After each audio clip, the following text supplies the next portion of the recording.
All right, great. Okay, so let's blow the trumpet.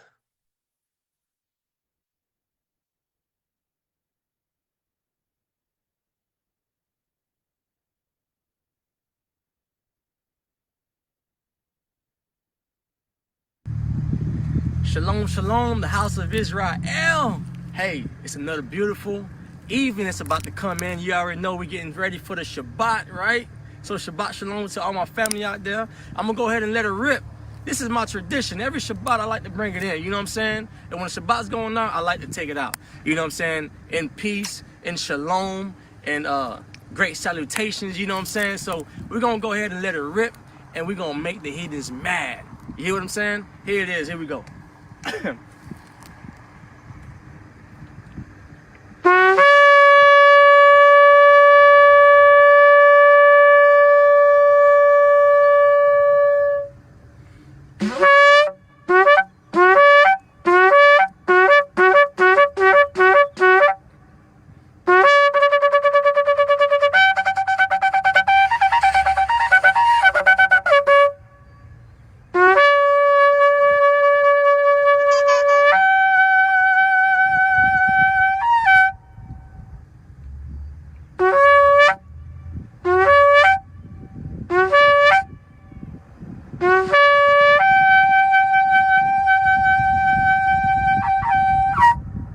Shabbat shalom, the king is coming.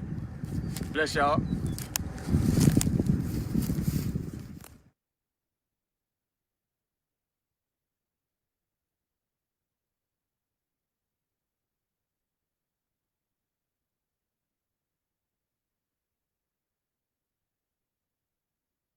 Yeah, as the brother said, Shabbat Shalom, the king is coming indeed. Closer now than he was yesterday, man. And it's just a beautiful time in the world, man. Every time I turn on the news, Trump is doing the work of the Most High, right? Sinking America deeper and deeper economically, sinking Europe deeper and deeper economically, and bringing them closer and closer to World War III, man, with Russia, China, and their allies in the East. And this week, it looked like they were, um, it looked like they were basically backtracking on the whole war thing and trying to stop the war in Ukraine. And then, by the end of the week, Trump basically started threatening Vladimir Putin again well, he started threatening him, right? Which is going to escalate the war, man.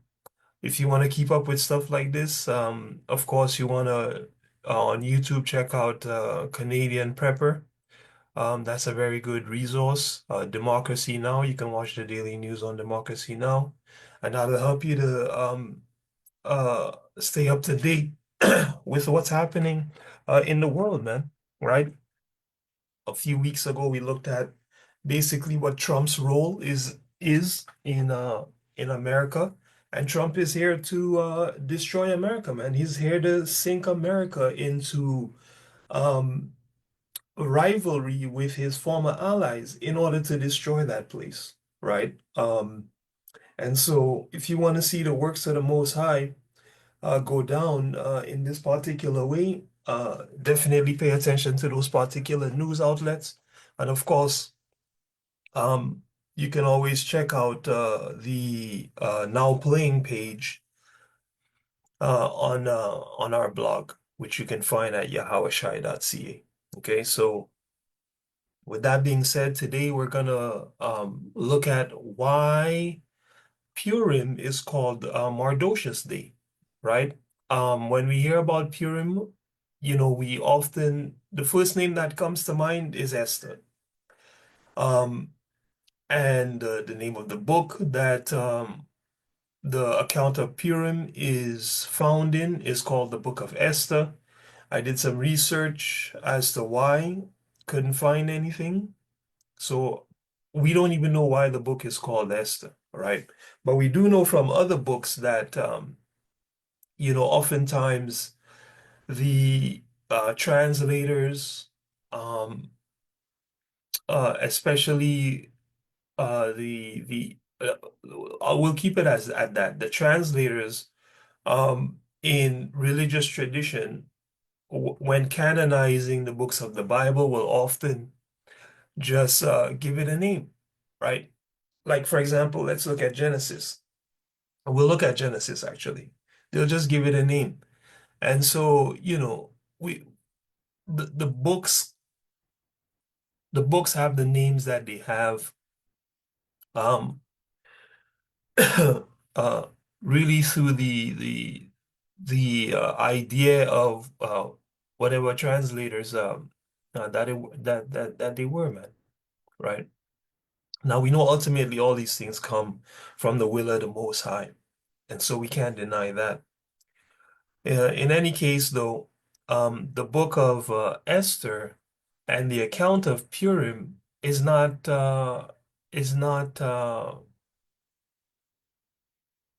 really understood in terms of the actual hero of the story, right? Which is Mordecai.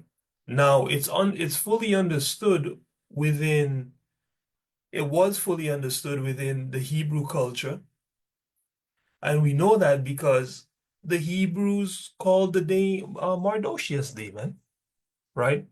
But within this Western upside down culture, the I said the book. I think I said the book. The day is called Mardocheus Day. If I said book, correcting that. However, the book is not called the Book of Mardocheus. It's called Esther, right? So in this Western upside down uh um uh female dominated backwards unholy culture, man, the people that are supposed to get credit don't get credit. And so this lesson is about really helping Israel to understand why this day is referred to as Purim, which means the lot, right? Um, and Mardocheus Day, and it's not called Esther Day, even though Esther played a significant role um, in the day, right? So, without any further ado, and please excuse my kind of long-winded explanation, I want to be very choice with my words. Um, let's pray, and then we'll get going. Saba, if you can lead us in a word of prayer, that'll be great.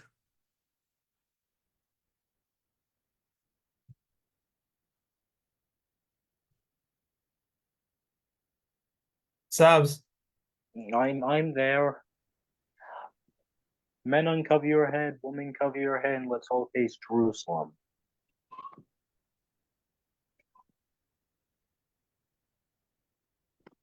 Heavenly Father, pray that you bless the Shabbat. Pray that you bless this time together as we come to remember your word, Father, and pertain to your word, Father. Pray that every Israelite out there in the world right now, that they may also have knowledge and understanding, Father. Pray that you continue to build us up stronger as a nation, and that you will come, and that these other nations will continue to fall, and pray that you will return for our salvation, and we will become kings and rulers on the earth again, Father. Praise in the Hashai's most holy name. Amen. come on. Thank you. Just give me a second, family. Let me move this incense because it's really choking me out here. One sec.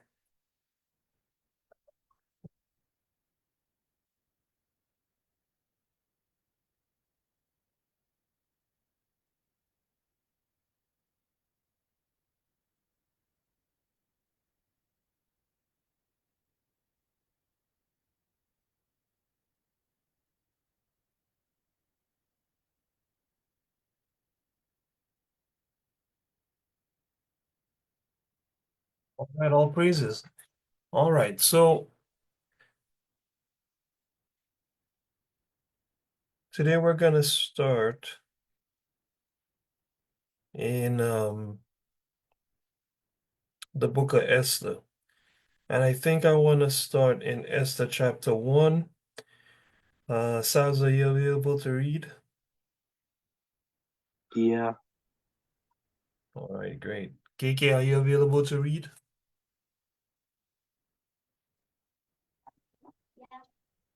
I can't hear you. Yep. All right.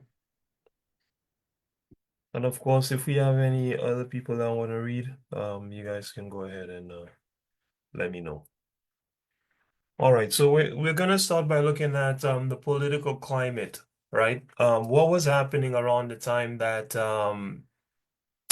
Purim, was being instated, right? What was happening around that time when when this whole ordeal took place, man, right? So we're gonna start in Esther 1, and we're gonna read a few parts, okay? So first we'll start and read verse 1 to verse 3. Let me just share the screen so you guys can see what's going on.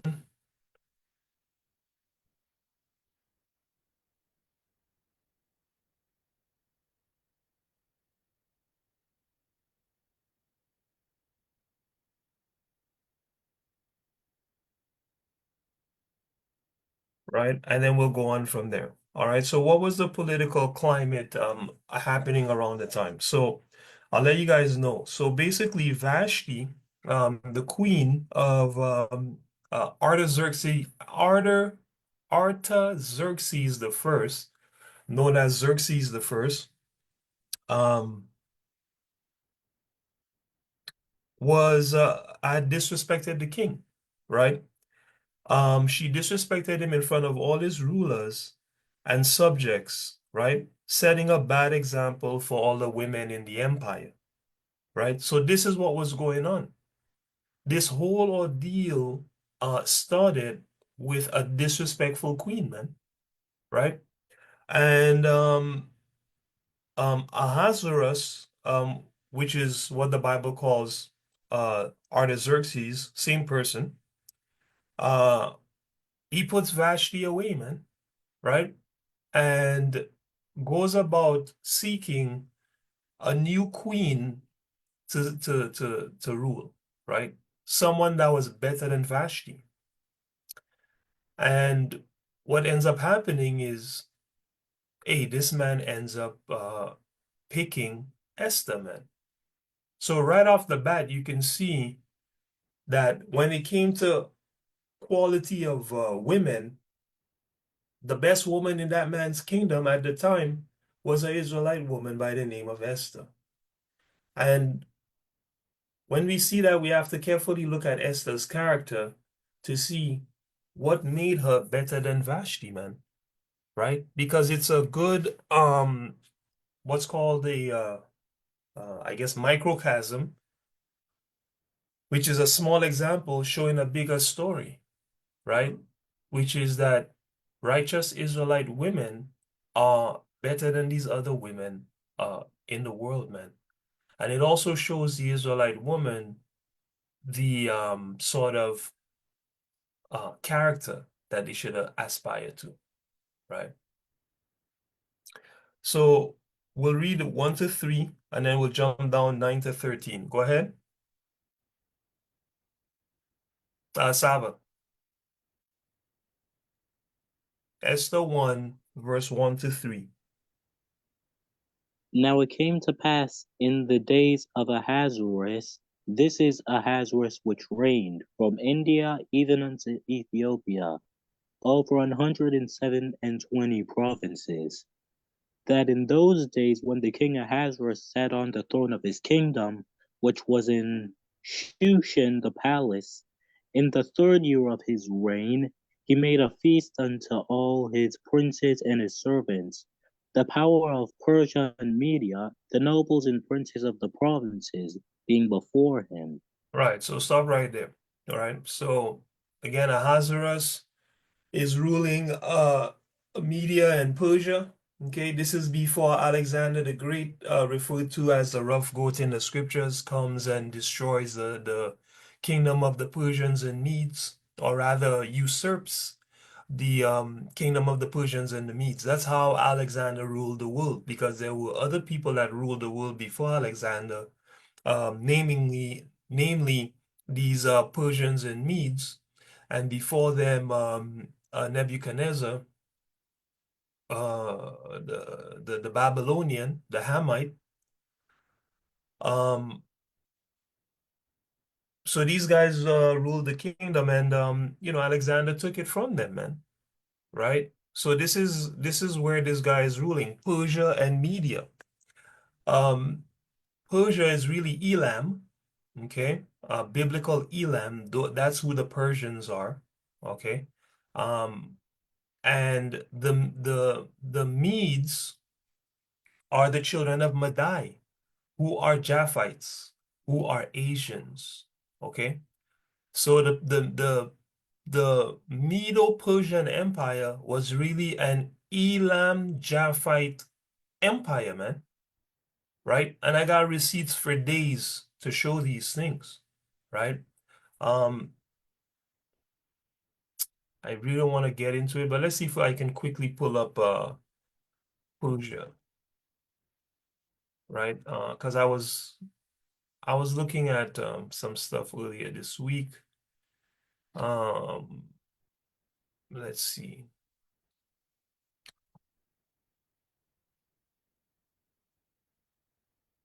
Just real quick, you can see here from worldhistory.org, says the titles of respect according to royal Persian women seem to have derived from the earlier Elamite culture. You guys see that? And most likely the Median Empire, right? And we know from, I believe it was Genesis 10,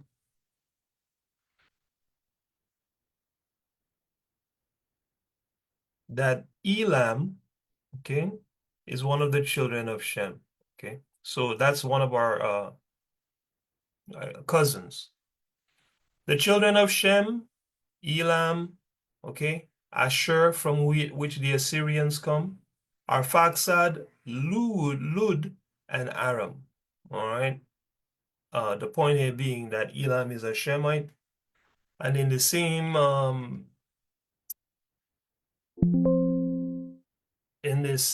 chapter, early on in verse 2, it tells you about the sons of Japheth. The sons of Japheth are what? Gomer, Magog, Madai, Javan, Tubal, Meshach, Teras. And real quick, how do we know these are Asians? Um, the scriptures tell you in verse 5, let me show you guys. It says, and the sons of Gomer, Ashkenaz, Ripha, Togarmah. Sons of Javan, Elisha, Tarshish, Kittim, and Dodanim. So these are very important. Tarshish, Kittim. All right. Tarshish and Kittim are Cyprus and Greece, if I remember correctly. Let's see here. Let's just look at Tarshish.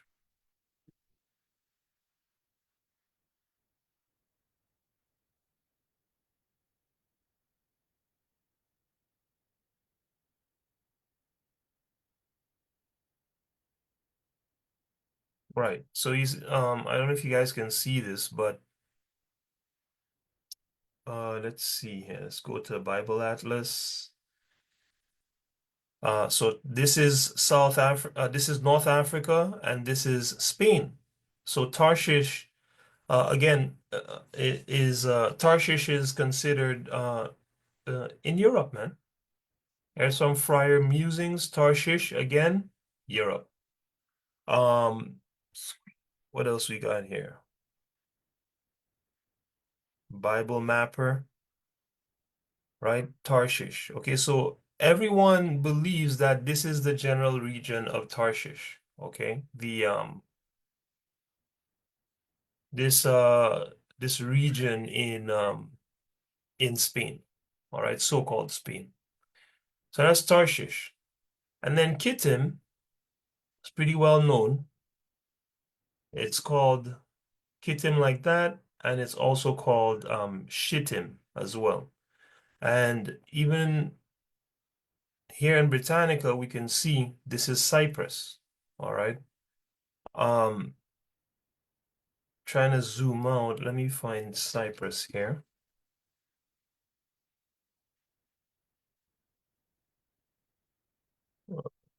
Maps, where's the maps? There we go. Right? So it's well known that Cyprus is just off the west coast of Israel. Okay. It's northwest of Israel. The Israelites actually had a lot of people and did a lot of work uh, in Cyprus. Okay, so Cyprus is ancient Kittim. All right, so we know these northern lands were not always inhabited by Edomites, and the Bible tells us who was there first. Japhites were there first. So now, when you put two and two together, and I showed all this in my study, the true origin of the European. Now, when you go do your research and you look up ancient um, Greek artifacts, and you begin to see Asian people. You see, so that's how we know they're Asians. Let me see if I can quickly find the Mycenaeans, right? Mycenae, I don't even remember how to spell Mycenaeans. Okay, well, here's an example of some Mycenaean art. Okay, these are the people that predated um, the so-called European in these places, because the so-called European got all his homelands the same way, right? Conquest, man, colonization, right? Which was the blessing that his father gave him, that he would have the fat of the earth, the best things of the earth, but he would get them by war. Okay, here's another one. Um, Not definitive, but I'm hoping that you guys can begin to see these are people with Asian features. These are not Edomites. And in case you can't really see it, let me try to quickly pull up the previous study that I did um, on the origin of the so-called European, and see if I can show you guys um, two of their most prominent gods, Apollo and Artemis. So these are artifacts showing Apollo and Artemis, right? See here. So the top ones that look like the ones everybody knows, right? These are later sculptures. But these, right, are from 600 BC. Okay. This is Apollo, man, from 600 BC, right? Apollo looks like a damn Korean, man. You know, uh, there's another one here. This is Artemis, supposed, Edomite goddess, man, right? They stole these ideas from the Japhites.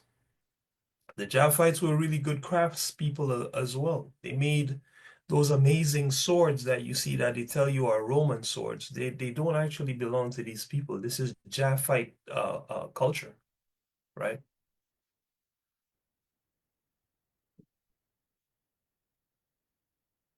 Let me see what else I got here. Here's a so-called Minoan, ancient Greek again. marble statue, man. Look at that flat face and those eyes, man. That's not an Edomite, right? Festos disc, which I think oh, no, I didn't show the Festos disc here yet, but watch this. When you look at the Festos disc, which is an ancient uh,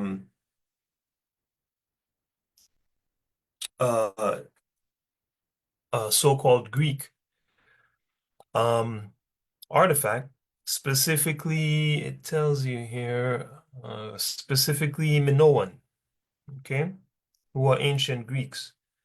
What's going on here, right? This guy has a mohawk on his head, man, which you see in so-called Native American culture, man.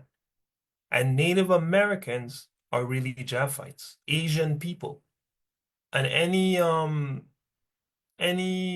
anthropologist worth his salt will tell you that, you know. There's another ancient Minoan artifact, right? Um, can I get a zoom on this?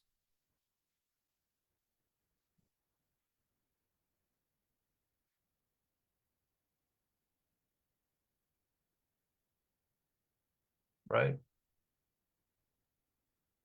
Just not Edom, man. When you see that fat eye, you know what's going on here, you know. So these people's culture was appropriated, stolen, and they were erased, just like Esau does to everybody that he colonizes, okay? So I just want to show you guys that real quick. I don't want to spend too much time on it. So that you know. Oh, and let's look at, so that you know, sorry, the Medo-Persian Empire was an Elamite, Japhite empire. Finally, I want to show you guys the Javanese, okay? Remember, one of the children of Japheth is Javan or Yawan in Paleo Hebrew. Now, the beauty of the way the Most High set up the world is he left his clues, man. He left his clues everywhere, right? That's why he says the earth helped the woman, in the book of Revelation. What does that mean? Archaeology, man. There are things that are carved in stone, carved of stone, or in the dirt that help us to prove who everybody is. Esau consistently tries to confuse the world as to who everyone is.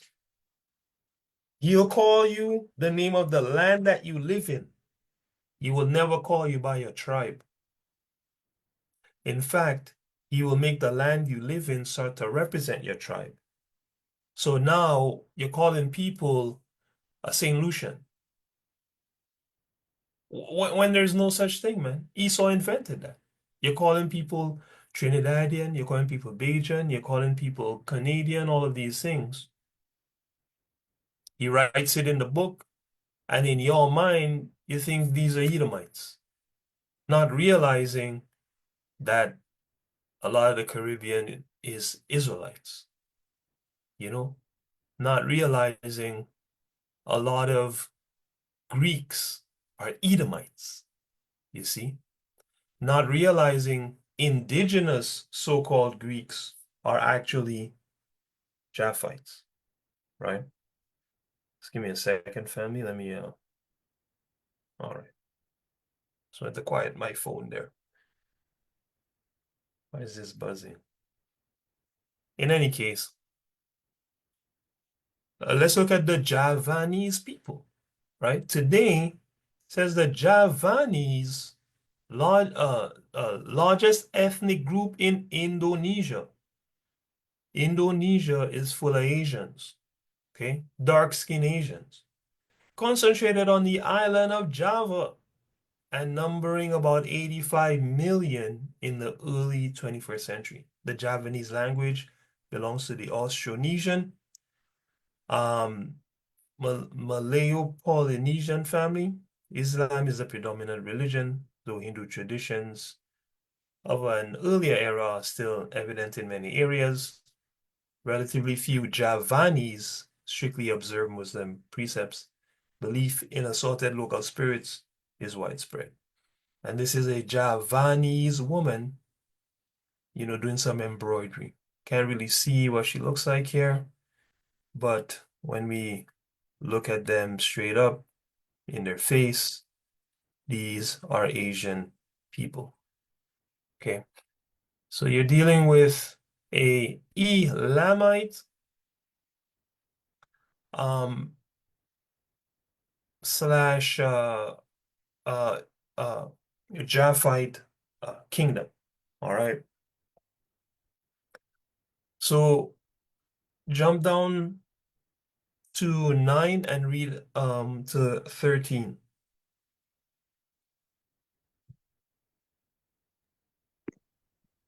On the seventh, also Vashti the queen made a feast for the woman in the royal house which belonged to King Ahasuerus. Right. On the seventh day, when the heart of the king was merry with wine, he commanded Mehuman, Mehuman, but it's okay. Mehuman or Mehuman.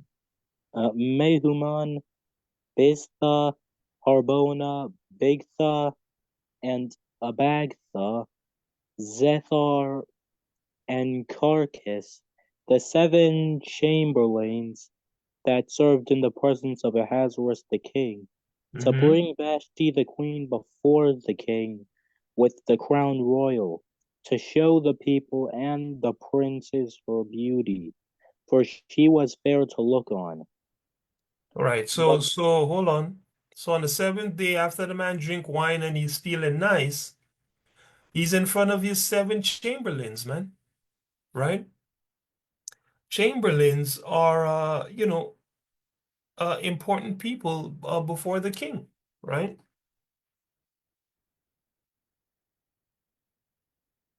A senior royal official in charge of managing a royal household, right? Overseeing domestic affairs and finances as well, right? So the man have his 7 senior royal officials uh in the place, man, right? He's feeling nice off the wine, and he calls for his queen, right? Who was in the house of the women. That's how the Persians did it. They had a women's house where the daughters, the female uh, slaves, the concubines, the moms, all kind of hung out, man, right? And you know, were to be taken care of, guarded, and taught, uh, the way to behave, man, right? Proper um, queenly etiquette, man, or kingdom etiquette for each rank. Queen, proper etiquette for the queen, proper etiquette for the concubine, proper etiquette for the slave, and so on and so forth, for the daughter, and for the children, because the young children, whether they were male or female, would also be raised up with the women until they reached uh, you know a certain age where they could come hang out with the men, right, and learn things like war and diplomacy and other things, right? But young children were reared with the women, right? So the man's like, hey, guys, call Vashti so these guys could see my beautiful queen and the crown that she has on her head. So he's trying to show off, right? What happens?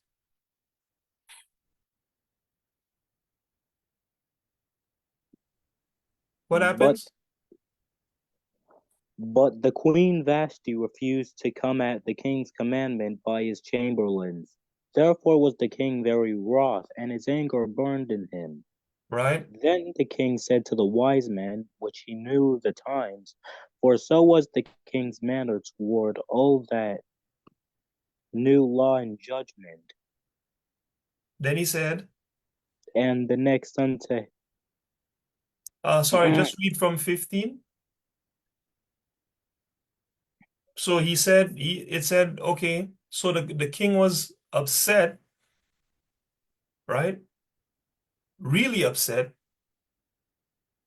because Vashti refused to come, man, right? And so, he talks to his counselors, man, who know the law and who also know judgment, meaning how to deal with situations where people break the law, right? So he said to them, what? Verse 15.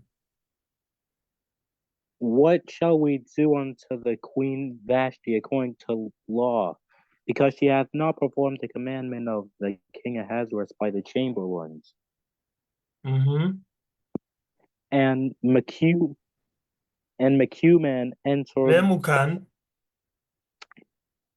Memucan answered before the king and the princes, Vashti the queen hath not done wrong to the king only, but also to all the princes, and to all the people that are in all the provinces of the king Ahasuerus. so stop right there.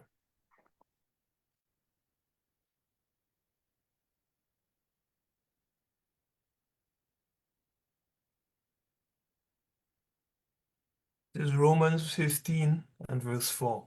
It says in the KJV, for whatsoever things were written aforetime, meaning before time, or before in history, were written, why?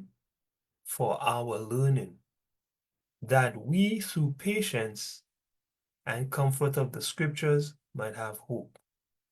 This is in the Bible so that we can learn something from it. The man said, Vashti didn't only diss the king, but also every single prince in the kingdom.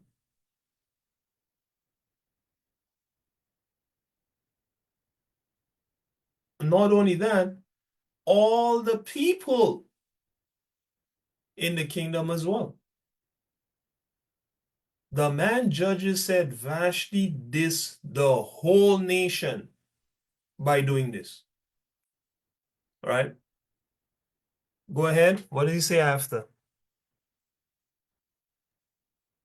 So What sorry, I bring that up to say the actions of Israelites don't just affect the Israelite household, okay, or the Israelite person. The actions affect the entire nation. We see it when we see what's the brother's name there? Brother Nathaniel come to Yahushai's Passover on a black horse. That affected the whole nation. People are watching the whole of the Israelites like they're damn fools. And this is madness and folly.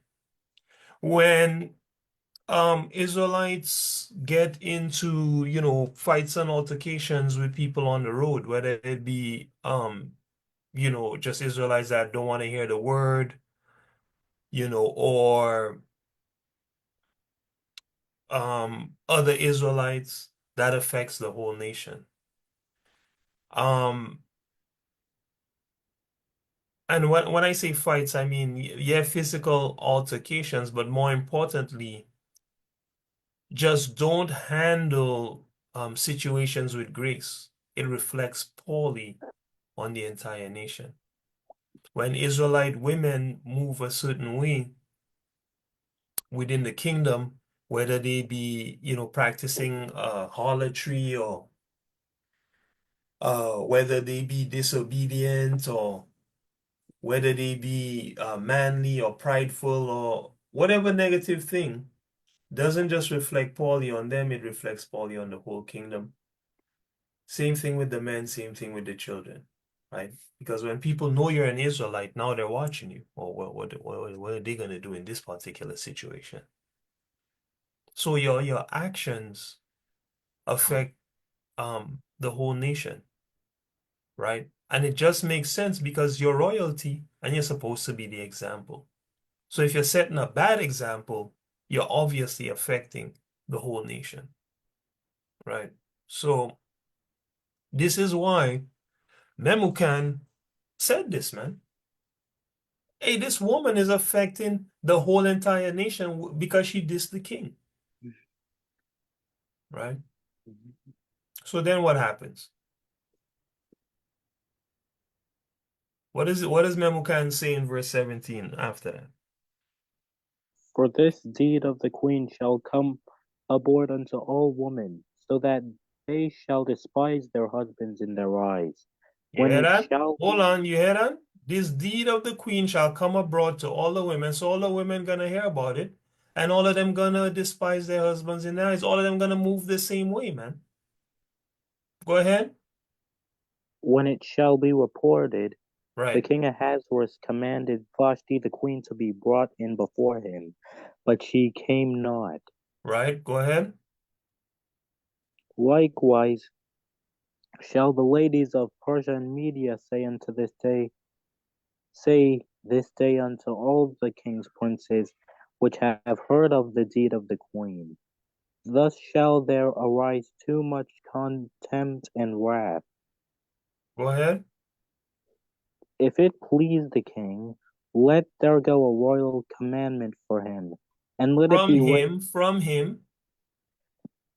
from him, and let it be written among the laws of the Persians and the Medes, that it be not altered, that Vashti come no more before King Ahasuerus. Mm-hmm. Let the king give a royal estate unto another that is better than she. So stop right there. So the advisors said to the man, listen, man, let there go out a royal commandment. If it please you, king, here's what we say you should do. Put out a commandment, write it in the law of the Persians and the Medes, because we're ruling jointly together, so that, and put it in law so that it can't be changed. Put it in the law that Vashti can't come nowhere near you again, bro. Put a restraining order against Vashti, man. That was the advice that the man's chamberlains gave him. 7 chamberlains. And this is very significant because we know 7 is a number of completion according to the Most High, right? 7 churches, 7 candlesticks, um, 7 angels, and so on and so forth. 7 trumpets, vials, bowls, and so on. So the word on the street from these 7 counselors was, yo, ban this woman from before you. Ahasuerus, who's also called Xerxes the First or Artaxerxes, ban this woman. Not only that, everything she have, take it and give it to another woman that's better than her. All right. Verse 20. And when the king's decree which he shall make shall be published throughout all his empire, for it is great, all the wives shall give to their husbands honor, both to great and small. Right. So you see, the brother said, when you do this, everyone will realize this is not a light matter. And they're gonna deal with their husbands with honor because they're gonna realize, man, Vashti dealt dishonorably with her husband and she lost everything. She can't even go anywhere near the king. No. I mean, What became of Vashti? Who knows? Maybe look it up. Let us know next week if you find out something, right?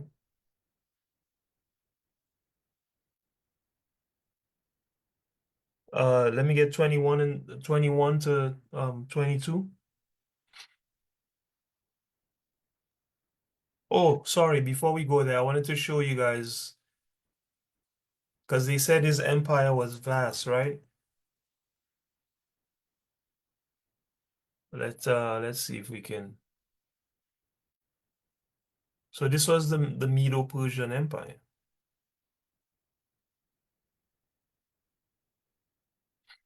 right?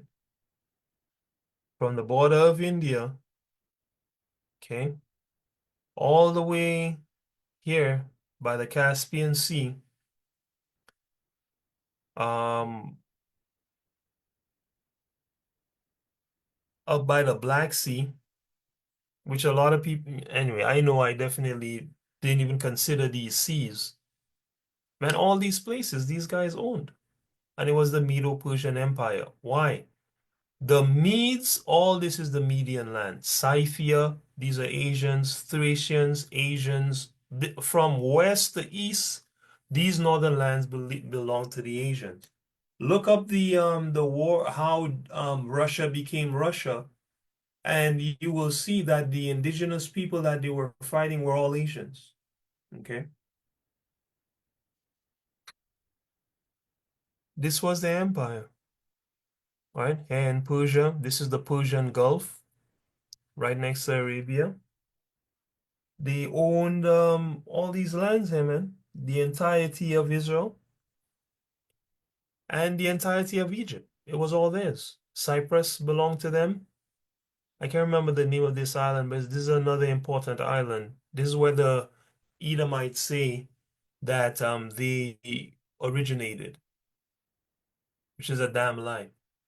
Right? We know they came from the caves of Mount Seir, right down here. Okay? I mean, this whole damn highway is theirs, you know? Anyways. So this was the Medo-Persian Empire, man. So they send letters to all these places so people know, don't diss the king, man, right? Honor your husbands, great and small. And so that they would know a better woman than Vashti is about to sit on the throne. So let's get 21 and 22.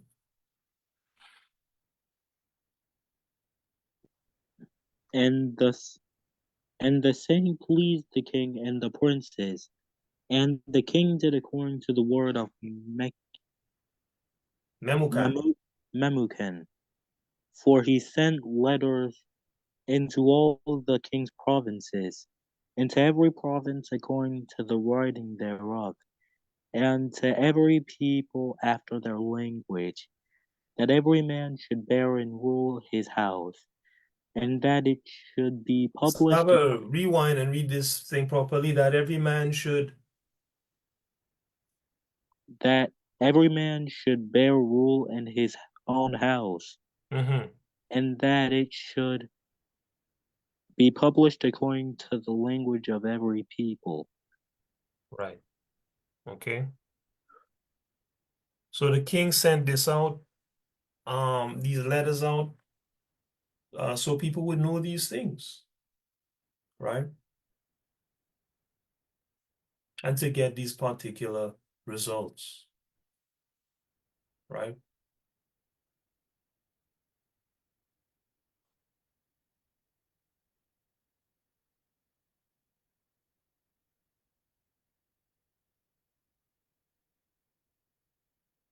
So King Ahasuerus was concerned with every man bearing rule in his own house. He was concerned with um, proper order and respect being propagated throughout his kingdom. and he was concerned with fair dealing for this trespass against the king. So this is the political climate into which Mordecai and Esther's exploits, in which Mordecai and Esther's exploits occur, man, right? Of course, Esther becoming the woman better than Vashti, and Mordecai displaying uh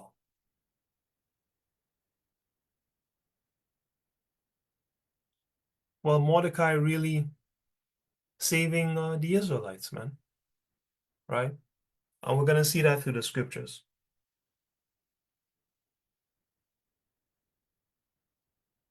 Let's go to let's see.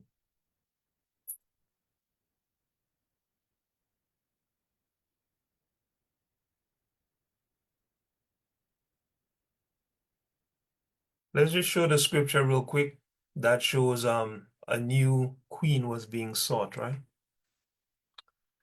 For the king. Let's hit Esther chapter 2, verse 1 to 4.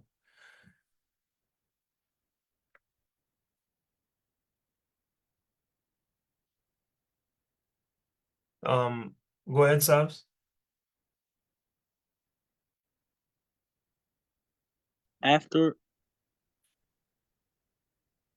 After these things, when the wrath of King Ahasuerus was appeased, he remembered Vashti and what she had done, and what was decreed against her.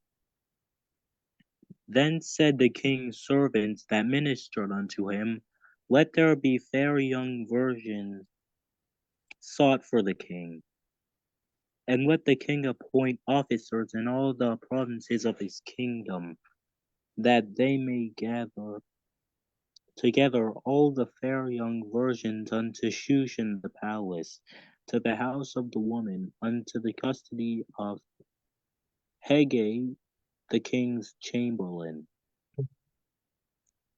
keeper of the woman, and Mm-hmm. let their things for purification be given them. Right. So they said, hey, listen, let's gather all the fair mean beautiful, young, we know what young is, and virgins, meaning women that had never slept with a man. Okay. Sometimes the word virgin is used interchangeably with young. So sometimes you see virgin and it just means a young woman. Um, and sometimes it means a young woman that actually has not slept with a man. So you gotta go through precepts and practice discernment to be able to tell the difference. Here they make it pretty easy because they separate the three descriptions: fair, beautiful, young, and virgin, having not slept with a man, right? So he starts to gather, he says, hey, let's gather all the beautiful young virgins in the kingdom and prepare them to meet the king, right? And of course, the one that the king likes, he's gonna make her the queen, right? And the historians know that Esther uh, is one of, if not the only non-Persian queen of Persia. You know, you can find that on worldhistory.org, the site I just went to a second ago, and just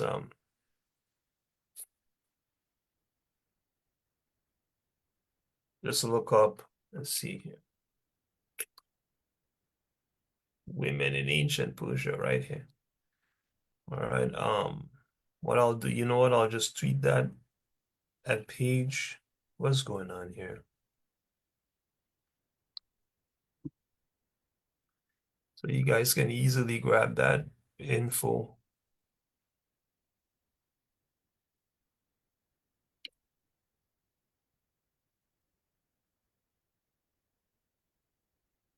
Right.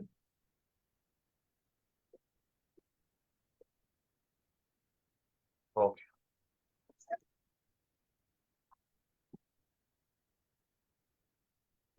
Go ahead, verse 4. And let the maiden which pleaseth the king be queen instead of Vashti. And the thing pleased the king, and he did so. That's it. Okay. So go gather all the women, and the one that the king likes, she will be queen instead of Vashti. So this is the political climate, right, in which the account occurs, right? So let's look now at who was Mordecai? Who is Mardocheus? Okay, Mardocheus is just a version of his name, Mordecai. Okay, so who is Mordecai? Let's read verse 6 and 7 here, and we'll figure it out. KK, let me get verse 6 and 7 here, please. So who was Mordecai? Mordecai was a guardian to Esther. Esther's guardian, right? Go ahead. Verse 6 and 7, and then we'll jump to 11. Who had been carried away from Sorry, Jerusalem. go from 5. Now Shushan, the palace, there was a certain Jew, whose name was Mordecai, the son of John, the son of the Jair, son of Jair, the son of Shimei. Jair, the son of Shimei, the son of Kish, uh, the son of Kish, That's right. a Benjamin, Mm-hmm. who had been carried away from Jerusalem with the captivity, which have been carried away with Jenica, king of Judah, whose name Nebuchadnezzar, Nebuchadnezzar. Nebuchadnezzar, the king of Babylon, has carried away. Right, so stop right there, right? So it says a Mordecai was the son of Jair, the son of Shimei, the son of Kish. He was a Benjamite. Okay, so when you're reading about Mordecai, you're reading about a Benjamite.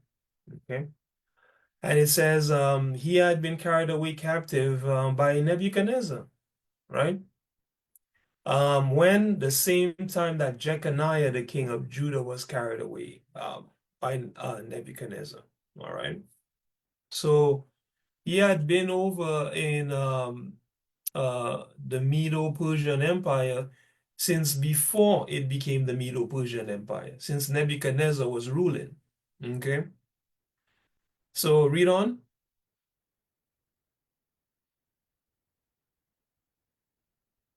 The 7.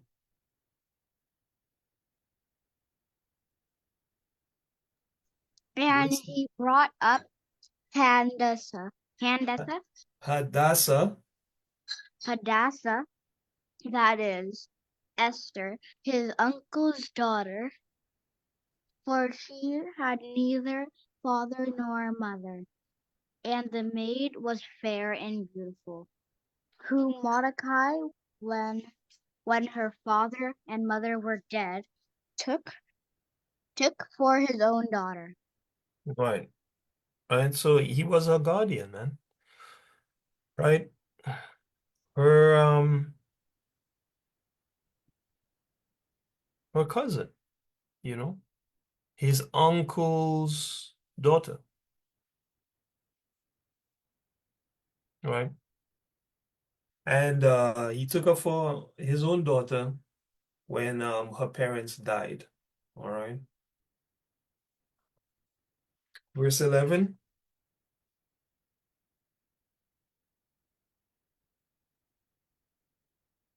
And Mordecai walked every day before the court of the woman's house to know how Esther did and what should become of her. Right. So Mordecai was so concerned with Esther, he checked on Esther every day because he sent Esther away to be one of those fair young virgins in the court of the king,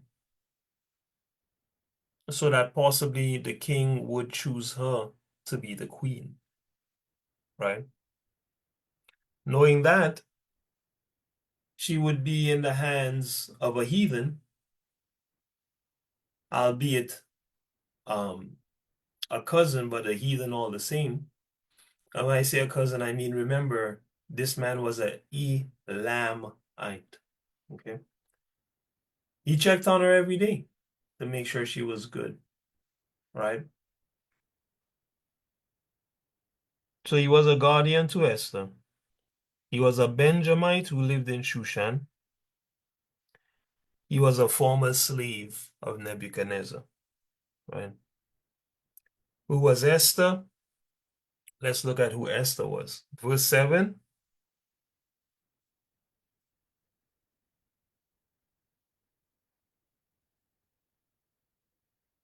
Verse 7, KK. He brought up Hadassah, that is Esther, his uncle's daughter, for she had neither father nor mother, and the maid was fair and beautiful, Uh-huh. whom Mordecai, when her father and mother were dead, took for his own daughter. Right. So again, that was her cousin, man. His uncle's daughter, his cousin, right? Esther was Mordecai's cousin. She was also a humble and very obedient Israelite woman, right? Let's go to Esther 2 and 10. We'll read verse 10. Go ahead, KK. Now, when every maid's turn was to come and go Verse in, 10. Esther had not shewed her people nor her kindred, for Mordecai had charged her that she should not sue it. Right. So Mordecai had a plan for how to help the Israelites get ahead in the kingdom of the Persians and the Medes. And he was going to use Esther to do it. And he told Esther, don't tell nobody the plan, okay? Hold it down. And she did. Even though this plan looked absolutely crazy, right? And I believe she did it because Mordecai raised her. So she knew Mordecai to be a righteous man and all the other things that we're going to see about Mordecai. Esther knew this before we found this out by reading this account because she grew up with Mordecai. She would know that he was protective. She would know that he was supportive. She would know that he was righteous. She would know these things. And so if he told her, just hold this down, don't tell anybody, she would know that it was for good reason. And therefore, she obeyed, man, right? Because she knew Mordecai wasn't an insane person, right?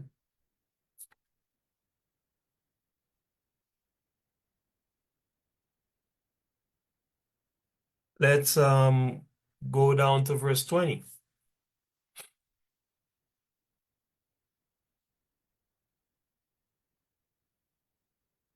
So we're looking at how she was a humble and very obedient Israelite woman. Go ahead.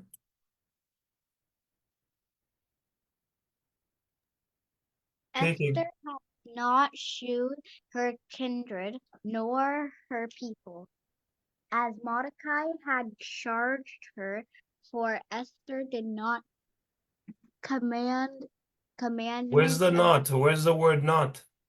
There's no for not there. for Esther did the commandment of Mordecai, Mm-hmm. like as when she was brought up with him. You hear that? Esther did what Mordecai told her to do, just like when he was raising her. You see that? Remember, the king is looking for a woman that's better than Vashti. This whole drama started because Vashti was disobedient.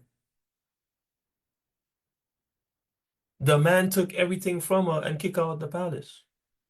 And now we're seeing the character of Esther, who was a better woman than she. She did the commandment of Mordecai, her cousin, man. Not her dad, not her mom, not her priest, just her cousin that was taking care of her, man, when her parents died.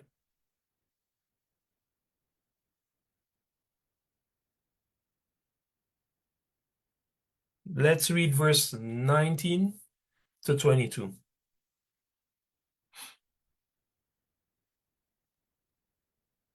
And when the virgins were gathered together the second time, then Mordecai sat in the king's gate. Esther had not yet shewed her kindred nor her people, as Mordecai had charged for her. For Mhm, Esther did the commandment of Mordecai, like as when she was brought up with him. mhm. In those days, while Mordecai sat in the king's gate, two of the king's chamber, Chamberlains. chamberlains, Bigthan and Teresh, of those which kept the door, were wroth, Mhm. and sought to lay hand on the king Ahasuerus, Ahasuerus. Ahasuerus. Yeah. His other name is Xerxes. So if you can't remember that, just his name is Xerxes. Okay. And the thing was known to Mordecai, who told it unto Esther the queen. And Esther certified the king thereof in Mordecai's name. Right. So, mm, mm, read up to 23.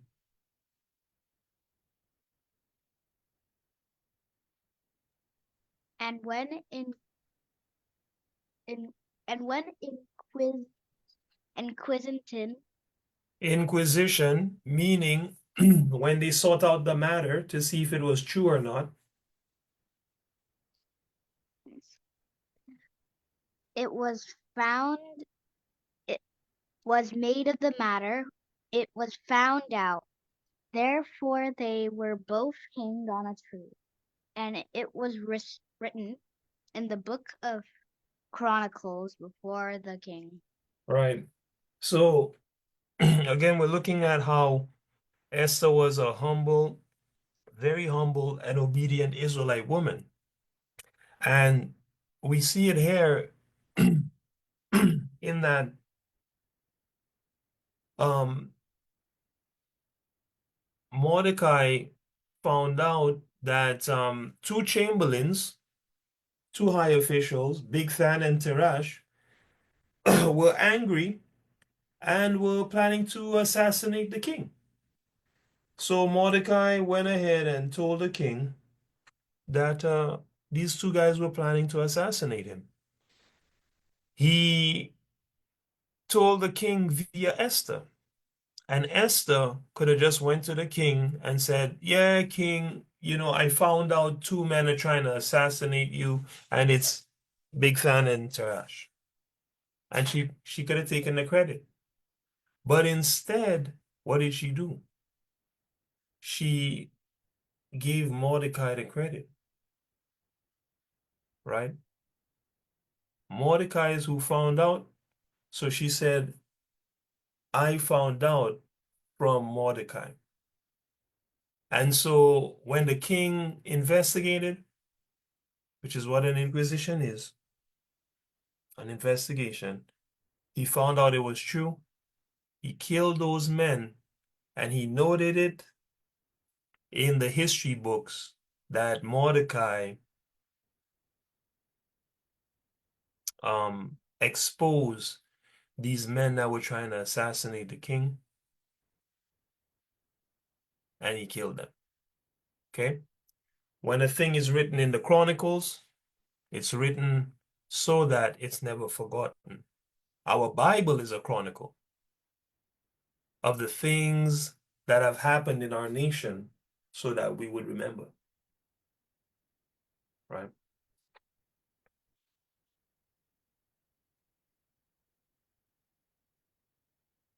So Esther obeyed Mordecai when she was growing up and when she was older, and she gave the man his credit when his credit was due. That's who Esther was. Mordecai's cousin, humble and obedient Israelite woman, very beautiful sister, right?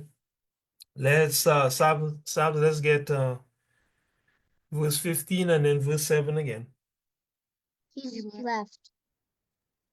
Okay, no problem. I didn't leave. I'm still here, but I was about to leave. Okay, you want to read these last couple? Yeah, sure. All right. Go ahead. Where do I start? Give me verse 15 of Esther 2 and also verse 7.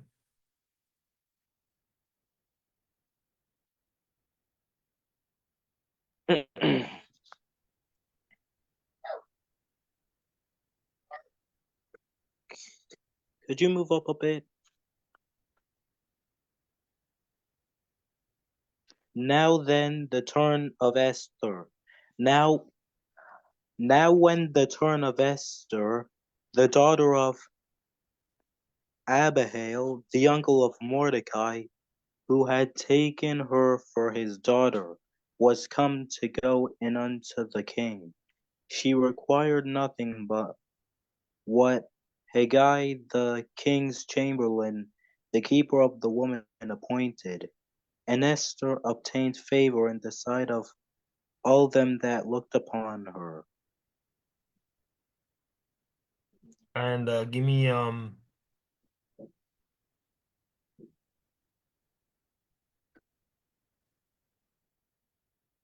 7 as well. So first of all, from people just looking at Esther, they already favored her. Just her look alone, right? Now, if we know anything about how the world works, why do you just look at somebody and favor them right away? Well, 10 chances to 1 is it's because they're beautiful. They might have um, a certain approachable, kind vibe about them, right? And so on and so forth. But beauty, 10 chances to 1, plays a major role. So now somebody sees somebody, they're beautiful, ooh, they want to treat that person nice.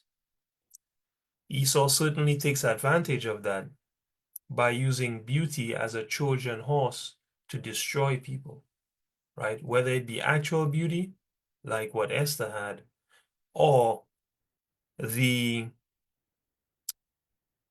perceived standard of beauty, like what Edom has, right?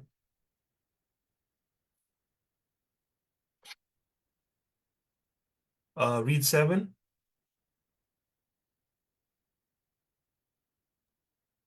And he brought up Hadash, that is Esther, his Hadassah, uncle Hadassah, that is Esther, his uncle's daughter, for she had neither father nor mother, and the maid was fair and beautiful, whom and the maid Mordecai was, fair and beautiful. that's it. That's all I want, right? So the young woman was fair and beautiful. Okay. So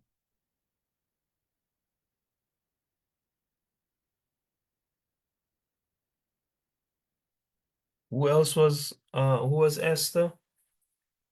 Mordecai's cousin, very humble and obedient Israelite woman, very beautiful sister, Queen Vashti's replacement. Queen Vashti's replacement. Give me verse 17. Thank you, Sabs. Thank you, Sabs. Oh yeah, you're welcome. Have a good Shabbat. You too. Shabbat Shalom. Shalom. So let me get 17, and then we'll go on to Esther 1, KK.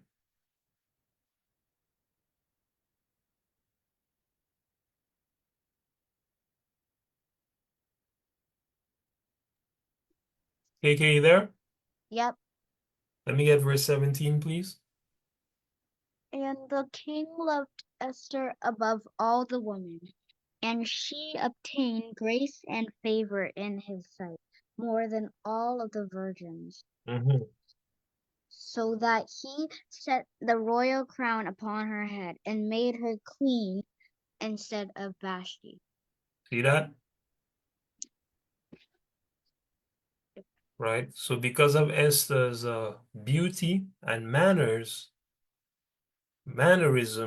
when I say manners, I mean mannerisms, way of being, character, the king loved her above all the women, and he gave her the crown and made her queen, even though she wasn't a Persian, right? Which I have not heard of uh, ever happening.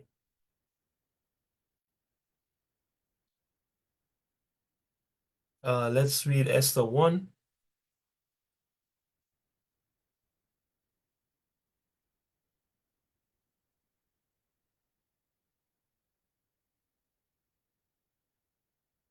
And we'll read 10 to 12.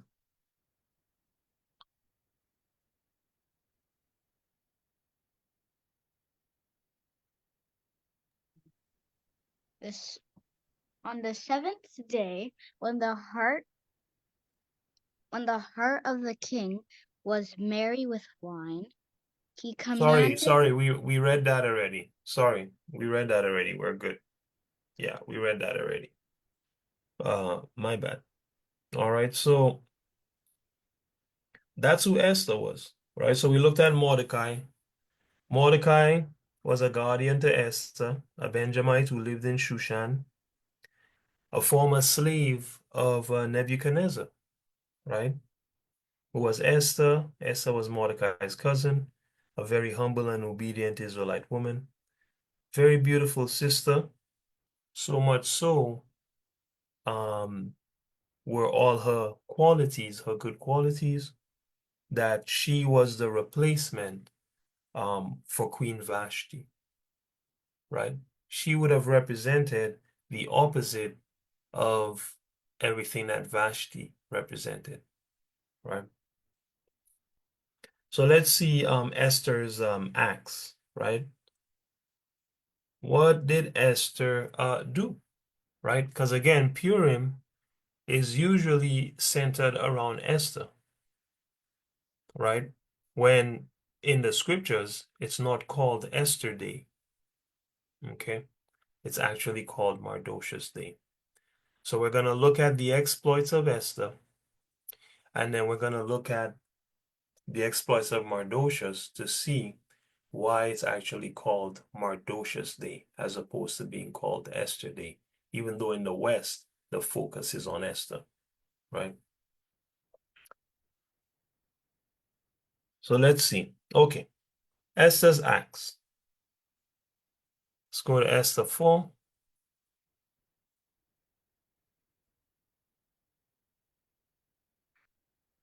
So, first and foremost, Esther tried to comfort her uncle after he learned that Haman, an Edomite ruler, tricked the king Ahasuerus or Artaxerxes into decreeing the annihilation of the Israelites. Okay, so Esther comforted her cousin. I said her uncle, her cousin Mordecai, after learning that Haman was trying to kill every single Israelite in the kingdom, right? On account of Mordecai um, not rising up to show him respect like everybody else did. And the reason Mordecai didn't do that is because number one, he's a Benjamite. The scriptures tell you Benjamin shall raven as a wolf. Benjamin, if you guys know Benjamites at all, are they don't stand for the BS, man, right? Very strict individuals, man, always willing to fight the power. Hip hop was started by the Benjamite, and of course, we believe that the Benjamites, many of them are in Jamaica. I certainly believe that that same spirit is upon many of the Israelite men in St. Lucia and that sort of thing. But the Benjamite has this fight the power type spirit. They invented hip hop, they invented reggae music, all these um, uh, black musics and cultures that rebel against the establishment. Um, I believe personally was started by Benjamites because that Benjamite um, rebellious spirit against the oppressor is is or I should say that that spirit is a mark of Benjamin. The most I tell you, he raven as a wolf, meaning he cry out, man, and say what he gotta say, right? He hunt the prey, and then he divide the spoils in the morning. So Benjamin is always getting at the oppressor, man. You know, Judah is always fighting the oppressor, face to face, hand to hand. Benjamin is always getting at him, right? Which is why I personally believe these men, these Israelite men who started hip hop and reggae, were Benjamites. Can I prove that beyond a shadow of a doubt? No, because nobody knows for certain which tribe they're part of or not. But we can judge by the spirits um, which tribe they're most likely a part of, right? In any case,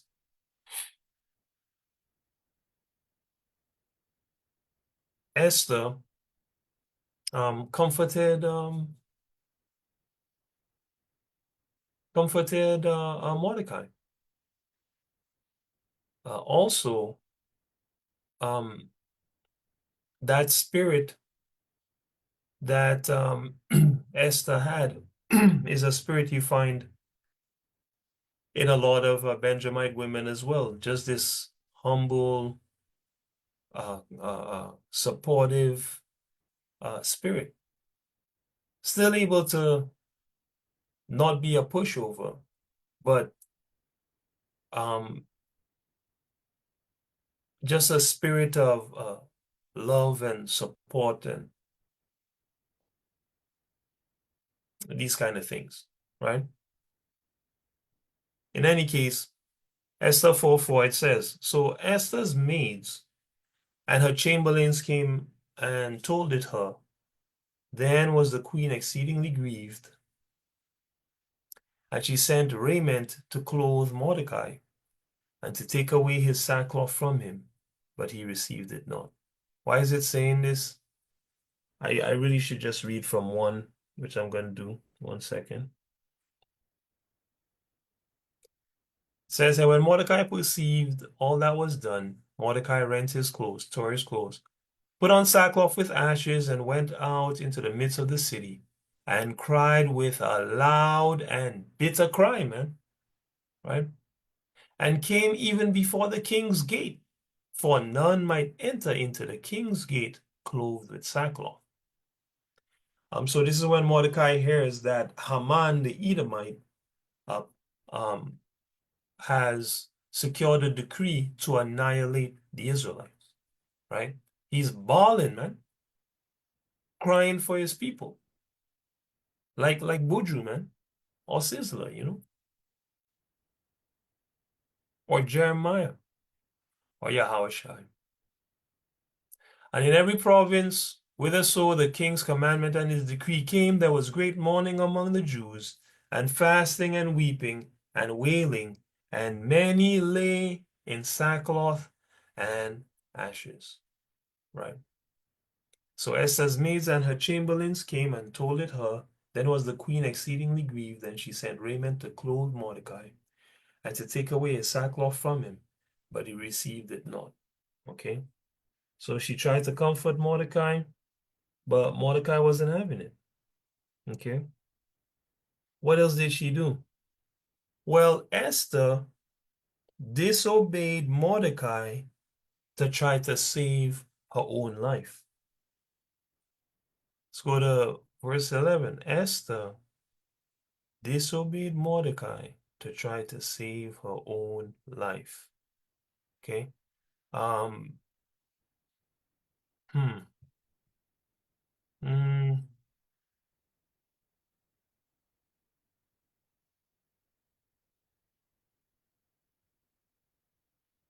says, and all the king's servants and the people of the king's provinces do know that whatsoever, whether man or woman, shall come unto the king into the inner circle who is not called, there is one law of his.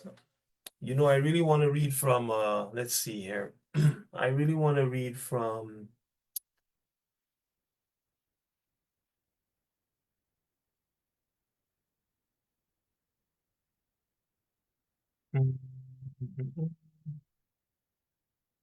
I'll go from 5.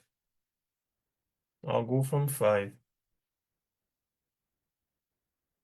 It says, then called Esther for Hathach, or Hathach, one of the king's chamberlains, whom he had appointed to attend upon her, and gave him a commandment to Mordecai to know what it was and why it was. So why is he bawling? What's going on, Mordecai? So Hathach went forth to Mordecai unto the streets of the city, which was before the king's gate. And Mordecai told him of all that had happened unto him, and of the sum of money that Haman had promised to pay the king's treasuries for the Jews to destroy them. Also, he gave him the copy of the writing of the decree that was given at Shushan to destroy them, to show it unto Esther, and to declare it unto her, and to charge her that she should go in unto the king to make supplication unto him, to make requests before him for her people. You hear that? So Mordecai gave the man a copy of the decree, right? So he can show it to Esther, and he also gave him a charge for Esther, a commandment for Esther that, hey, Esther, you need to go to the king and ask the king not to kill our people, right? But she disobeys. Uh, we'll find out as we read on. It says, and Hathach came and told Esther the words of Mordecai. Remember, at this time, Esther is in the palace already, living the life. Again, Esther spake unto Hathach and gave him commandment unto Mordecai. All right? So this is what she returned and said. All the king's servants and the people of the king's provinces do know that whosoever, whether man or woman, shall come unto the king into the inner court, who is not called, there is one law of his, to put him to death. You hear that? There's one law. If you come before the king unannounced, and that law is to kill you. So Esther, not wanting to be killed, is going to refuse the request. She says, except such to whom the king shall hold out the golden scepter, that he may live. But I have not been called to come in unto the king these 30 days. So a whole 30 days, the king never called Esther to come hang out with him. Okay? And he told to Mordecai Esther's words.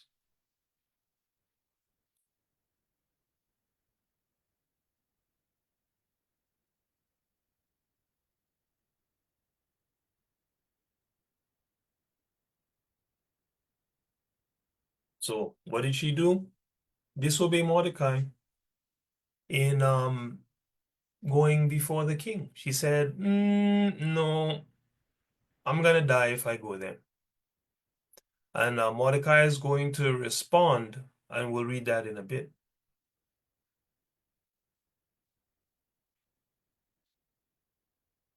What else did she do? She proclaimed a 3-day fast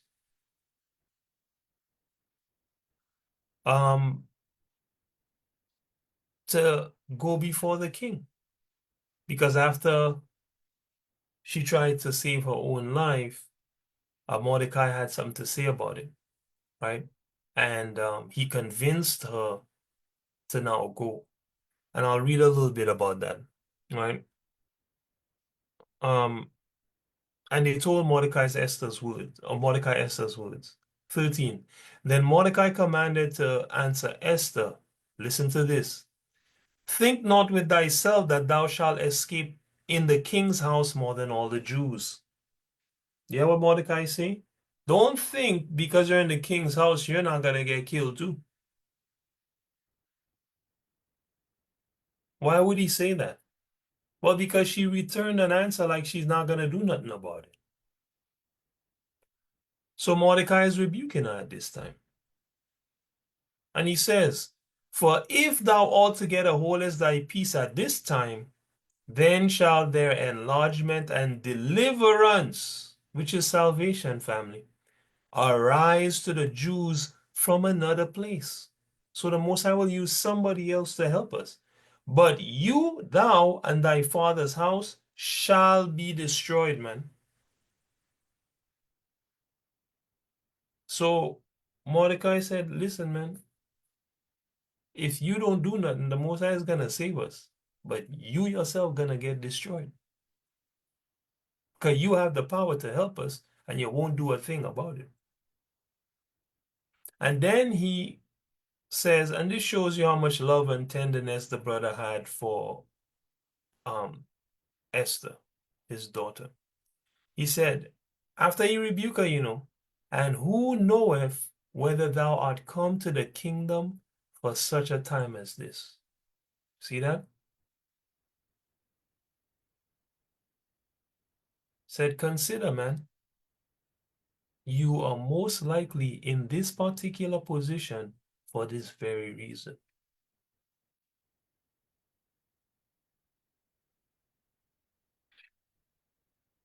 Esther responds and says this from 16. Go gather together all the Jews that are present in Shushan and fast you for me, and neither eat nor drink 3 days, night or day. I also and my maidens will fast likewise, and so will I go in unto the king, which is not according to the law. And if I perish, I perish. So after Mordecai tell her what he had to tell her, she get fired up now. Say, you know what? I'm going to do it. But I need you guys to fast for me 3 days, 3 nights, no food, no water. I'm going to do the same. I'll go, and if I die, all praise to the Most High. So Mordecai went his way and did according to all that Esther had commanded him. Right?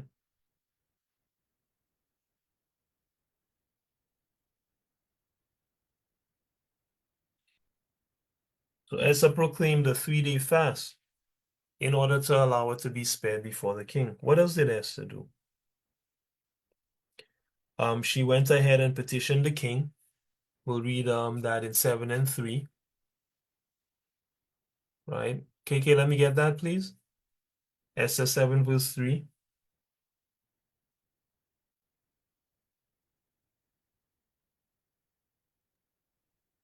Um, where am I reading? Verse 3. Then Esther the queen answered and said, If I have found favor in thy sight, O king, and if it please the king, let my life be given me at my petition, and my Petition. petition, and my people at my request. Right. So she made the petition before the king. Right? And she does this after, I believe, throwing 2 banquets for the king. Might be 3. Second day, 2 banquets. Okay. She petitioned the king and asked him what she had to ask him. Right. Now, before that, she actually entered the court after the 3 days of fasting, and instead of pronouncing that she should die, the king indeed stretched out the scepter, um, and she put her hand on the scepter, and she was able to come in and speak before the king, right?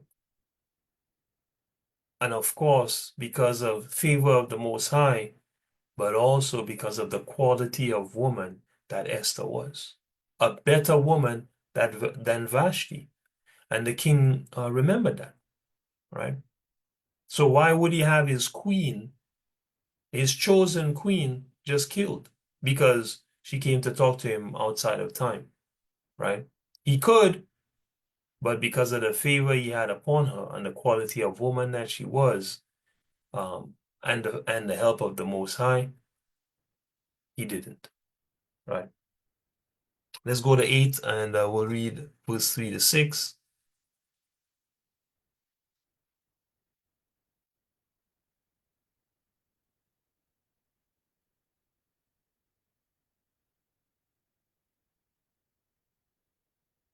Let me get verse 3 to 6, please, KK.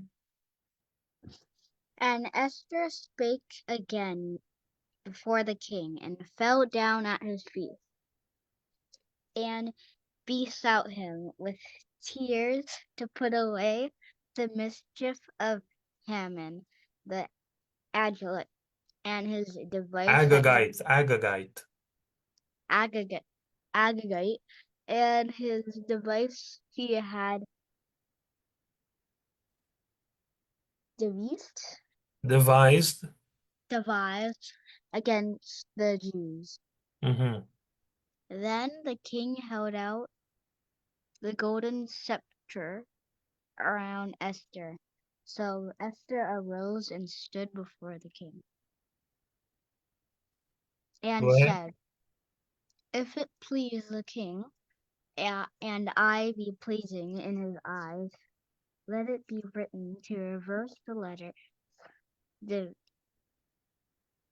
divide, devised, devised by Haman, the son of Hammedatha, Uh-huh. the Agagite, which he wrote to destroy the Jews, which are which are in all of the king's provinces. Go ahead. For how can I endure to see the evil that shall come unto my people? Or how can I endure to see the destruction of my kindred? Right. So Esther, again, convinced to go do the work, goes and pleads before the king, man, for the life of her people Israel, right? What else did she do? She set a trap for Haman, the Edomite, right? And how we know he's an Edomite, let me see if I can quickly look up this Agagite here for you guys. Um,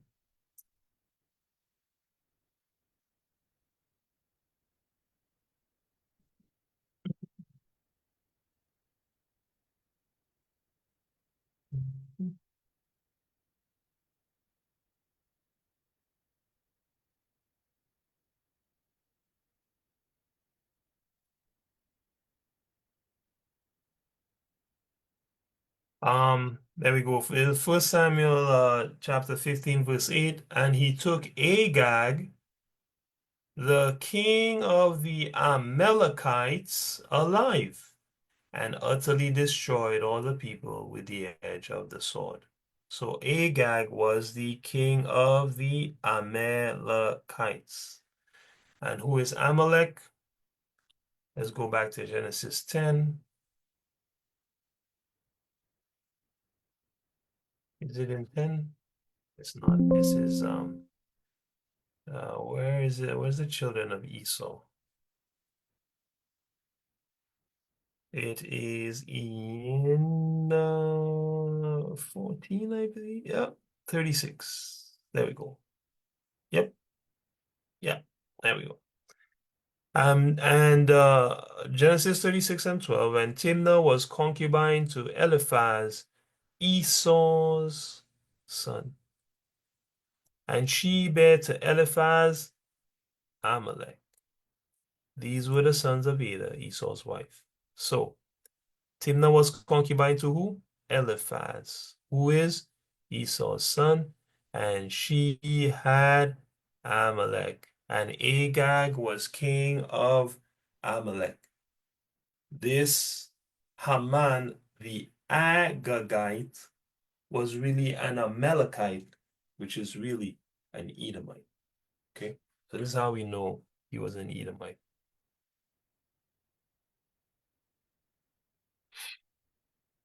So what does it Esther do? Esther petitioned the king. She proclaimed a 3-day fast so that she can go plead for her people. She disobeyed Mordecai to save her own life. She also tried to comfort Mordecai when Mordecai was in pain for all his people. What else did she do? She set a trap for Haman, the Edomite man. And we can read about that in Esther 5. And let's see here. I want 1 to 4. Let me get that, KK. Nice and loud, please. From where?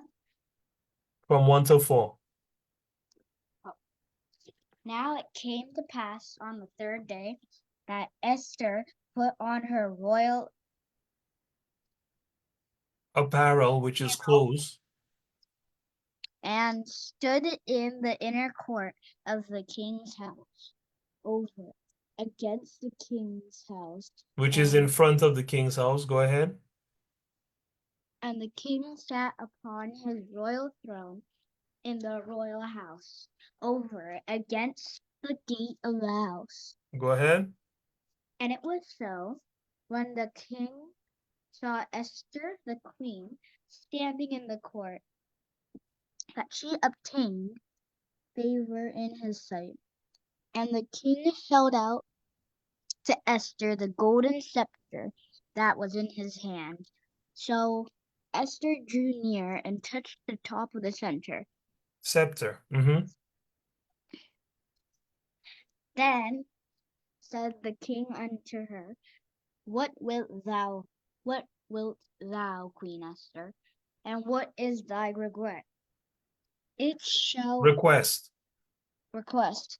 It shall be even given thee to the half of the kingdom. And Esther answered it, if it seemed good unto the king, that let the king and Haman come this day unto the banquet that I have prepared for him. Yeah, it's banquet, okay, which is a feast, all right, which I prepared for him, all right. So she set a trap for Haman because Haman was a prideful guy. Surprise, surprise. And liked to boast about having exclusive company privileges when it comes to his position within the kingdom. And Esther knew this. So Esther invited only him and the king to a feast, okay, in order to make her request. She invites them to two. At the first one, she does not make the request. At the second one, she does. Um, so this first one was just a setup for Haman, right? And he takes the bait. All right. Um, read 5 then.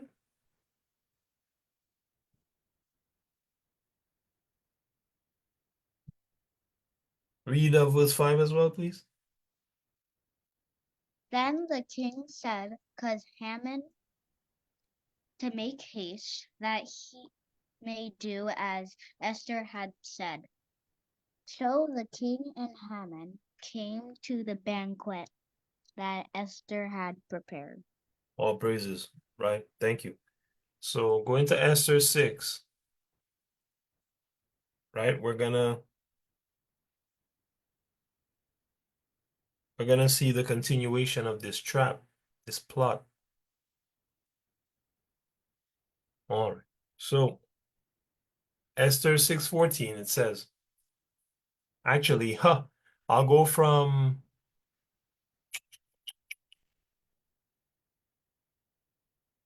mm,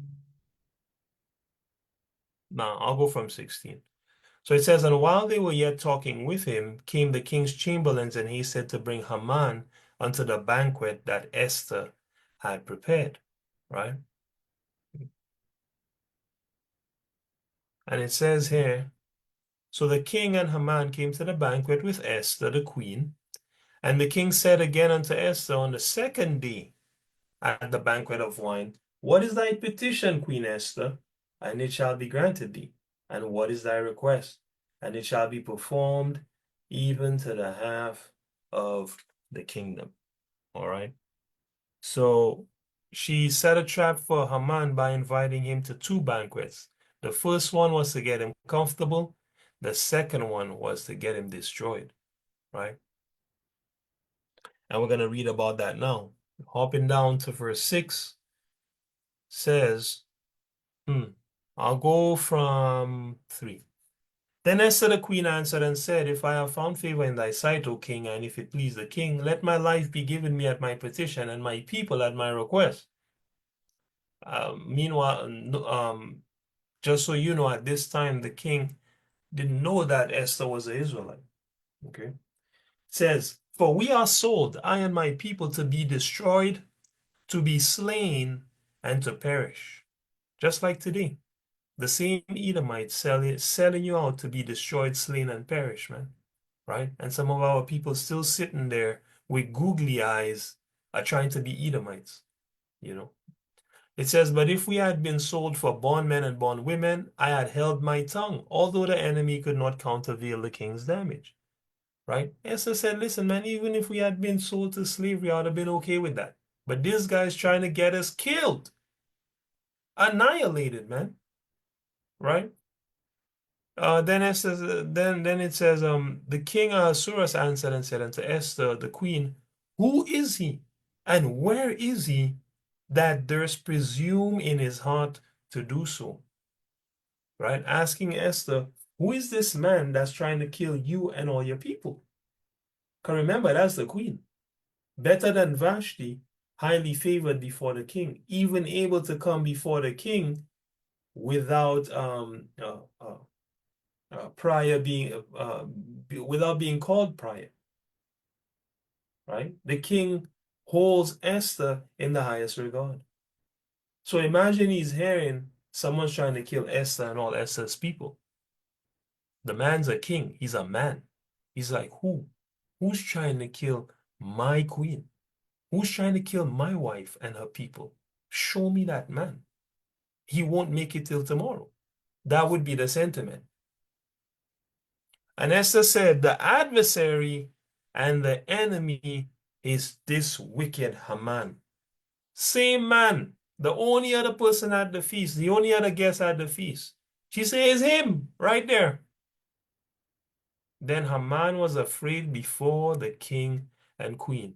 Of course he's going to be afraid, right? Because that's his head. Says here, and the king arising from the banquet of wine in his wrath went into the palace garden, and Haman stood up to make request for his life to Esther the queen, for he saw that there was evil determined against him by the king. So this guy already know the king's gonna kill him. So he went to beg Esther for his life. Same one that paid the king to be able to kill Mordecai and all his people. Now begging these same people for his life. And Esther is about to set a great example of what you do in a situation like this, which is what's going to happen on Judgment Day. Our enemies will not be spared. The same evil that they had in their heart to do to us shall be done unto them. The Most I tell you, who dig a pit, gonna fall in it. And this is what's about to happen to Haman. Verse 8. Then the king returned out of the palace garden into the place of the banquet of wine, and Haman was fallen upon the bed whereon Esther was. I'm going to read that again. Haman was fallen upon the bed where Esther was. Then said the king, will he force the queen also before me in the house? So the king's asking, is this guy going to assault my wife sexually in front of me in my house? As the word went out of the king's mouth, they covered Haman's face. So as soon as the man said that, bag on Haman's head, the gods take him away. Right? It says, and Harbona, one of the chamberlains, said before the king, behold also the gallows 50 cubits high, which Haman had made for Mordecai, who had spoken good for the king, standeth in the house of Haman. And what you guys may have missed, and you can get that yourself by just reading through the whole account of Esther, is that the king actually asked, who is this Mordecai? And he went to check, his people went to check in the Chronicles, and it was seen in the Chronicles how Mordecai is the same man that had saved his life when he was about to be assassinated. He let him know about the plot. So when he found this out, he elevated Mordecai beyond the status of just a commoner. Yeah. So now the chamberlains seeing this happening, they seeing that Haman is dealing in this particular way with this honorable man within the kingdom. Hey, Harbona immortalized here in this verse. The Most High name him. He said to the king, hey, listen, there's a gallows that's 50 cubits high, that, Haman had actually made to hang Mordecai on. Even though Mordecai spoke well for you, king. It's in Haman's house, the gallows that he built. It's in his house, by the way. So all praise to the Most High for Harbona. I pray he had mercy upon his soul. Then the king said, well, hang him thereon. Yeah, Haman, yeah, hang him on the same gallows that he made for Mordecai, right? So they hanged Haman on the gallows that he had prepared for Mordecai. Then was the king's wrath pacified. Okay, so the king killed that man.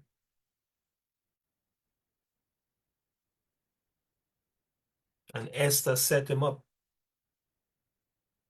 to get him killed because he had planned to destroy all the Israelites. All praise to the Most High for a mind and a spirit like that within a woman of Israel. And this is an exemplary spirit that the sisters ought to aim to emulate, not only in her humility and her obedience and her great amount of class as an Israelite woman, but also in this warrior spirit to destroy those who try to destroy Israel, right? Not by war, for no woman in Israel fights war uh, in open conflict, but through guile, right? Deceit, man. Um, uh, Cloak and dagger, I think they call it chicanery or something like that, right? Wisdom, I'll put it like that, through wisdom, right? Because war is fought in many ways. And the strength of the woman is to be able to use wisdom to win war and to win battles, or more accurately, yeah, to win battles and to win war, right? Because if I remember correctly, I think it's Deborah, I can never get the name right. She won a war by wisdom, man, and took the head of that damn heathen Cicero, man, and brought it to the elders to save the Israelites. And she used her beauty and her charm to disarm our enemies. Um, and that was the end of him, you know. In any case, so these are the acts of Esther, right? She got her man killed. She didn't stop there. She also got all her man's sons killed, right? How are we doing for time? Okay, we're at the end of time. Um, hmm. I'll finish Esther's exploits.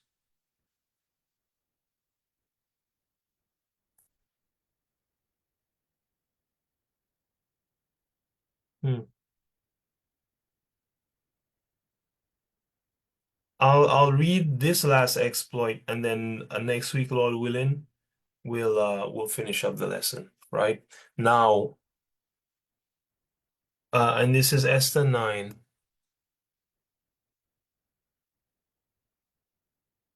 I'll go from verse 12. It says, And the king said unto Esther the queen, The Jews have slain and destroyed 500 men in Shushan the palace, and the 10 sons of Haman. What have they done in the rest of the king's provinces? Now what is thy petition, and it shall be granted thee? Or what is thy request further, and it shall be done? So remember, the king is, after he killed Haman, he's not vexed no more. But the king loved and respect Esther so much. He said, well, in the palace you kill about 500 men. And and the 10 sons of Haman. And one would expect that the king would say, okay, that's enough, queen. The man said to Esther, what else you want me to do? What other requests you have? I will do it. Not, oh, if I feel like, be careful what you request. He said, oh, what else you need, queen? I got you. Says then said Esther, if it please the king, Let it be granted to the Jews which are in Shushan to do tomorrow according unto this day's decree. And let Haman's 10 sons be hanged upon the gallows. And the king commanded it so to be done. And the decree was given at Shushan, and they hanged Haman's 10 sons, man.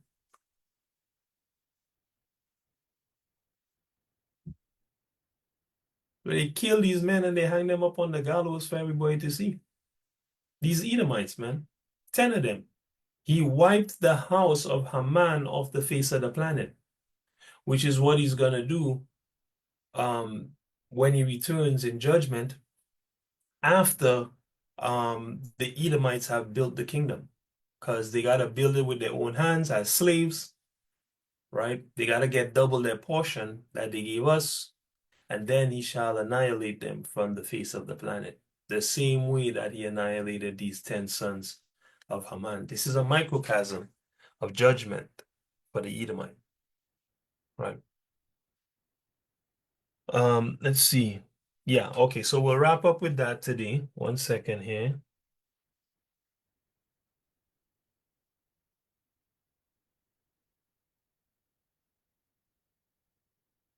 We'll wrap up here today. Where is the calendar?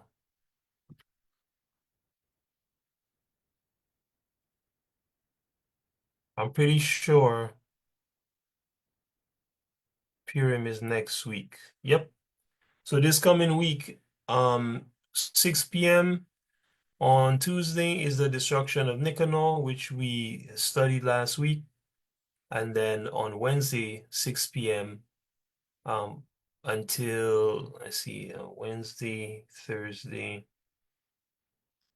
until Friday, 6 p.m. is Purim, right? And so during Purim, it's a matter of gift giving and feasting and that sort of thing.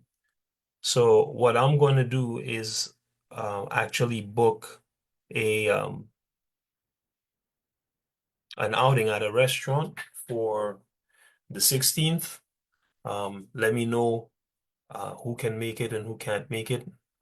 We can do our gift exchanges at that time and go from there. All right. So with that, all praise to the Most High. For those who are watching live, thanks for tuning in. If you guys want to learn more biblical truth instead of religion, of course, stay tuned in to our, I don't know, broadcast basically. To the heathens, your true teachers, according to Psalm 147, 19 and 20, are the children of Israel. Also, according to Romans 9, from verse 1 to verse 7, okay? The true teachers of the Bible are the Israelites, man, who we are. They're not your seminary graduates and your suits and ties, all right? So stick with us if you want to make it to the kingdom. To the so-called Negroes, you are the biblical Israelites. You need to return to your true heritage and purpose. And to the oppressor, the so-called European, the Edomite, the Most High has reserved for you death and destruction, and you shall surely have it at his hand. So I'm gonna quit the live broadcast now, and if the brothers and sisters on the line have any questions, you guys can ask. Otherwise, we're gonna pray out and blow the trumpet and enjoy the rest of our Shabbat.